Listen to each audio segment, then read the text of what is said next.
Hola, sóc la Marta Grassot. Benvinguts al Museu d'Art de Girona. Aquest museu s'ubica a l'antic Palau Episcopal i conté una de les millors col·leccions d'art medieval català de tot el país. Avui farem un dels tallers que solem fer habitualment. Aquest taller es diu Joc de l'Oca, taller de gravat.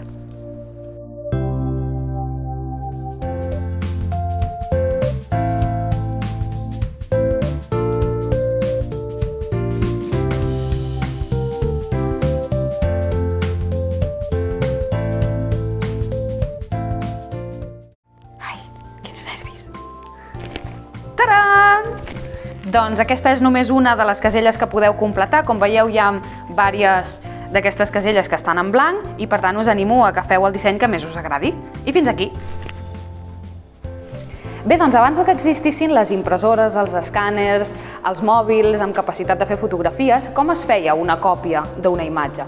Doncs el que es feia era utilitzar màquines com aquesta que tenim aquí, que és una premsa gironina del segle XVII i funcionava de la següent manera. S'agafava el gravat en forma de matriu, que és el que nosaltres hem fet amb el material de la goma, però de fusta.